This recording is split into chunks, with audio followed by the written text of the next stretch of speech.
আমরা অন্ধকার আর সেই রহস্যময় ছায়া। আরো একটু কাজ। বন্ধুরা, এটা হচ্ছে একটা রহস্যময় রাস্তা। এখানে নাকি সন্ধ্যের পর ভূত বেরোয়। নমস্কার বন্ধুরা, স্বাগতম প্রবাস ব্লকে। আজ আমরা বেরিয়েছি একটি রহস্যময় ও ভয়ঙ্কর রাস্তার সন্ধানে। এই রাস্তা নিয়ে স্থানীয় মানুষদের মধ্যে অনেক গল্প প্রচলিত আছে। কেউ বলেন গভীর রাতে এখানে অদ্ভুত ছায়া দেখা যায়, আবার কেউ বলেন সবই মানুষের ভুল ধারণা। আজ আমরা নিজেরাই পুরো রাস্তা ঘুরে দেখব, সত্যি কি এখানে কোনো অস্বাভাবিক ঘটনা ঘটে নাকি সবই গুজব। চলুন যাত্রা শুরু করি। আমরা মোটরসাইকেল নিয়ে ধীরে ধীরে এই রাস্তায় প্রবেশ করলাম। চারদিকে একদম অন্ধকার, রাস্তার দুই পাশে ঘন জঙ্গল, বাতাসে অদ্ভুত নীরবতা, দূরে ঝিঁঝি পোকার ডাক ছাড়া আর কোনো শব্দ নেই। এই রাস্তা দিয়ে খুব কম মানুষ চলাচল করে, মাঝে মাঝে দূরে একটি দুটি গাড়ি দেখা যাচ্ছে। তারপর আবার চারদিক নিস্তব্ধতা। যত সামনে এগোচ্ছি ততই পরিবেশটা যেন আরো রহস্যময় হয়ে উঠছে। মনে হচ্ছে এই অন্ধকারের ভিতরে কেউ যেন আমাদের লক্ষ্য করছে, যদিও চোখে কিছুই দেখা যাচ্ছে না। ঠিক তখনই হঠাৎ আকাশে মেঘ গর্জে উঠলো। মুহূর্তের মধ্যেই শুরু হলো প্রবল বৃষ্টি। রাস্তা পিচ্ছিল হয়ে গেল। তাই নিরাপত্তার কথা ভেবে আমরা সবাই সামনে দেখা একটি ছোট্ট ওষুধের দোকানের সামনে গিয়ে দাঁড়ালাম। বৃষ্টির শব্দ পুরো এলাকা ঢেকে গেছে। দোকানের আলোয় কিছুটা স্বস্তি পেলেও চারপাশে অন্ধকার তখনও একই রকম ভয় ধরিয়ে দিচ্ছে। কিছুক্ষণ অপেক্ষার পর বৃষ্টি কমে এলো। আমরা আবার যাত্রা শুরু করলাম। এবার রাস্তা আরো বেশি ফাঁকা, মানুষের কোনো শব্দ নেই, চারদিক শুধু অন্ধকার আর জঙ্গল। হঠাৎ মনে হলো রাস্তার পাশে কিছু একটা নড়ে উঠলো। আমরা সঙ্গে সঙ্গে মোটরসাইকেল থামালাম, লাইট জ্বালিয়ে চারদিক ভালো করে তাকালাম। জঙ্গলের দিকে আলো ফেললাম, কয়েক সেকেন্ড অপেক্ষা করলাম, কিন্তু কিন্তু আশ্চর্যের বিষয় কিছুই দেখা গেল না। তোমরা দেখতে পেয়েছো?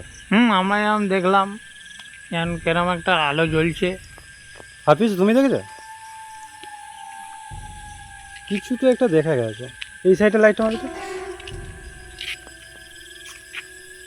কিন্তু রাস্তায় মারো তো, রাস্তায় তো কিছু দেখা যাচ্ছে না। আগে একজন কে আগিয়ে আসছিল, কিন্তু সে কই, কিছুই তো দেখা যাচ্ছে না।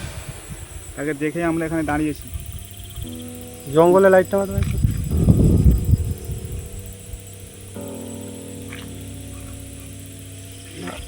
কিছুই দেখা যায়। চলুন ফের যদি দেখা যায় কিছু। হাফিজ গাড়ি চালাও, আমি ক্যামেরা করি। হয়তো চোখের ভুল কিংবা অন্য কিছু, নিশ্চিত হতে না পেরে আবার সামনে এগিয়ে চললাম। কিছুক্ষণ পর এমন একটি ঘটনা ঘটল যা দেখে সত্যি আমাদের বুক ধড়ফড় করতে শুরু করলো। দূরের রাস্তার মাঝখানে একটি মানুষের মতন অবয়ব দেখা যাচ্ছে। অন্ধকারে ঠিক বোঝা যাচ্ছে না সেটা কি। আমরা ধীরে ধীরে সামনে এগোচ্ছি আর সেই অবয়বটি যেন আমাদের দিকেই এগিয়ে আসছে। মুহূর্তের জন্য মনে হলো এটাই সেই ভূত যার গল্প সবাই বলে।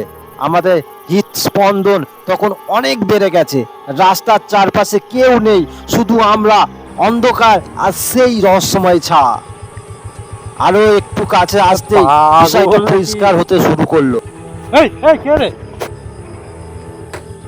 ঘুরো ঘুরো। এই কে রে? এই ধরো ধরো ধরো ধরো ধরো ধরো।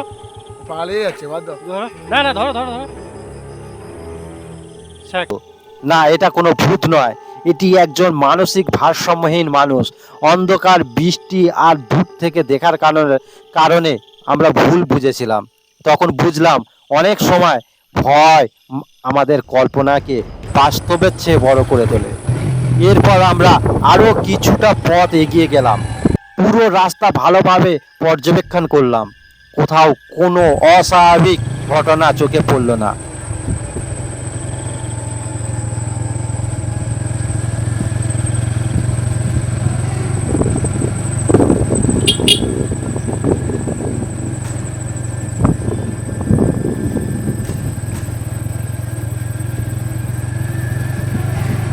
তাহলে মানুষ এই রাস্তা নিয়ে এত ভয় পায় কেন?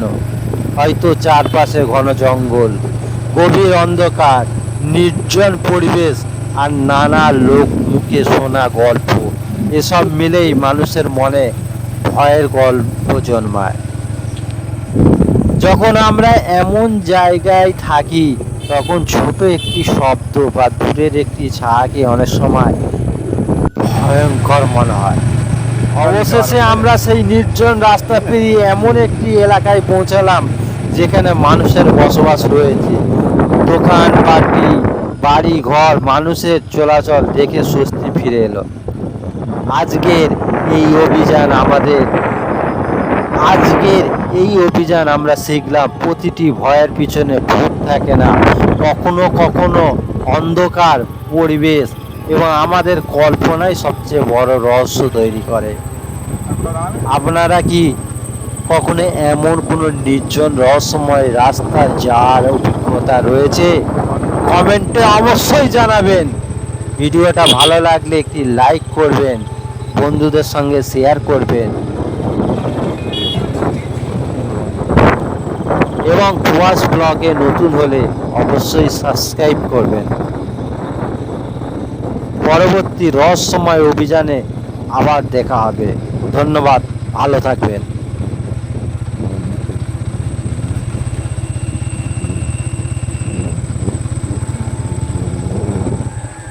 লোকটা মনে হয় চলে যাবে। আগে লোকটা পেরিয়ে যাবে।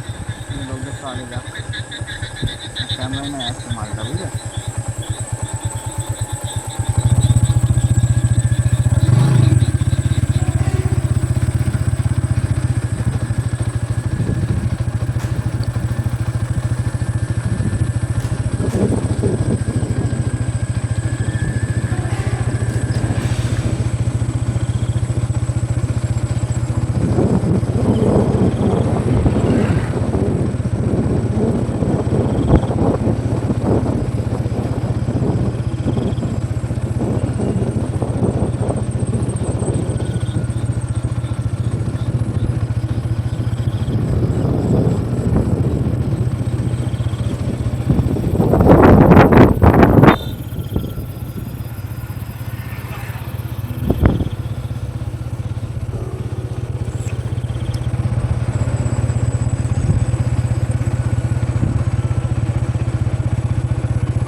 কোন দিক দিয়ে যাবে?